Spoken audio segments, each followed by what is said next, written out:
Hi, I'm Rajwanth Veluswamy. I'm associate professor and thoracic medical oncologist at the Icahn School of Medicine at Mount Sinai.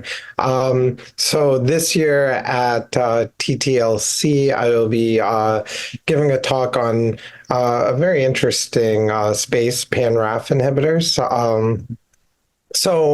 RAF is one of the earliest um, targetable mutations, across multiple histologies, and it's especially relevant in lung cancer. About 4% of lung cancers have a RAF mutation, and it's a very important pathway that RAF, is a part of. So it's a key component of the MAPK pathway, and so this is the direct effector of activated KRAS, and it essentially functions to transduce extracellular stimuli into a phosphorylation cascade that induces cell proliferation and survival.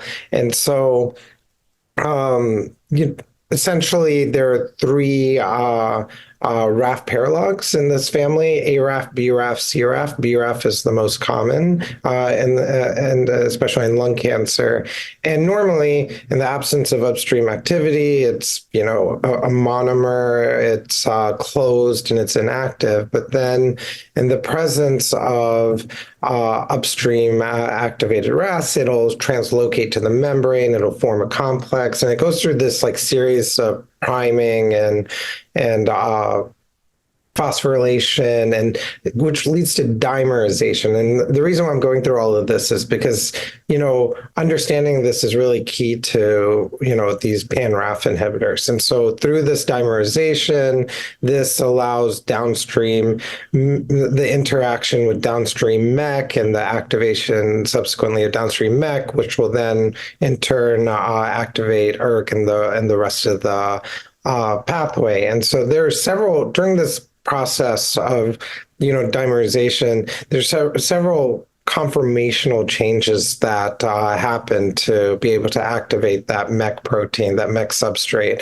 And so what in cancer, what happens is that there are these mutations that happen in the kinase domain of a RAF. And so the most common types are in the V600 position. And so the most common one is V600E, and it's in this activation loop, and it's, makes up, essentially 90% of all RAF mutations. And so it causes conformational changes in the kinase that basically release its inhibitory interaction with the ATP binding site.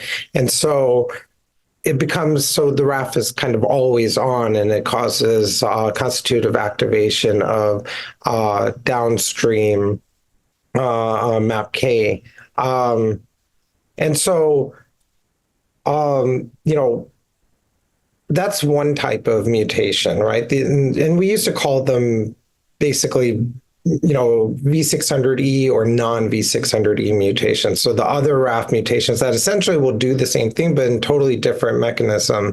And the non-V600E mutations, we realize this isn't probably the best way to classify these mutations. And so we now classify them really according to where the mutation is and how it impacts the kinase activity and whether it requires dimerization or not. And so class 2 mutations are located in the activation segment or the P loop, and they have higher intermediate kinase activity, and they essentially function as RAS-independent dimers. Class 3 mutations are located in the P loop, the catalytic loop, and the DFG motif, and this actually has low kinase activity, but it requires dimerization and it's RAS dependent.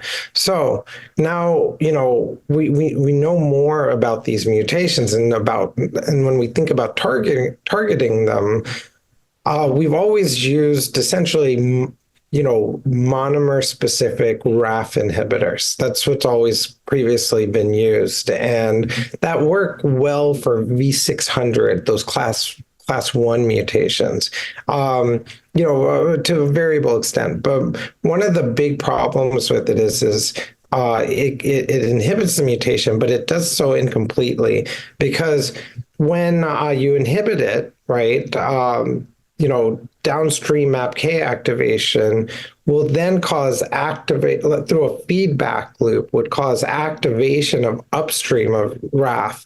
And this promotes dimerization, essentially. And so the signal escapes and it goes through. So this is kind of this adaptive resistance that these conventional, what we call type 1.5 RAF inhibitors that we're used to, that are approved now, and so on. And so they incompletely inhibit RAF MAPK with these V600E or class 1 mutations. And then for class 2 and class 3, they really don't work that well because of the fact that these are monomer specific mutations. And as we talked about, those class 2 and class 3 mutations are dimer specific, right? They require dimerization. And so that's really the rationale for developing these pan-RAF inhibitors. And so these are, the other way to call pan-RAF inhibitors are dimer specific RAF inhibitors. And so, and we've learned a lot about the structure and how these inhibitors stabilize the kinase domain. And so that's how these have really been developed. And so now they're entering clinical trials. And so the early data looks promising.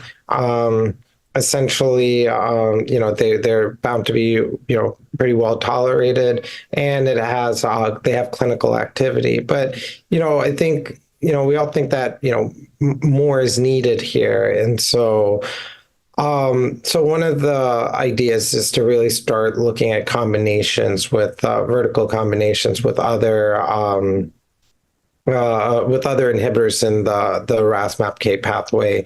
But for us to do that, it's really a tolerability issue, right? Because of the therapeutic index. And so we really need to start thinking about these inhibitors, to be more selective to the tumor versus the wild type, to be able for those combinations to exist and help benefit patients. And so that's kind of where we are in the gist of the talk. It was a long explanation, but I think it's important to really understand, how these mutations work, the rationale for creating these dimer specific inhibitors.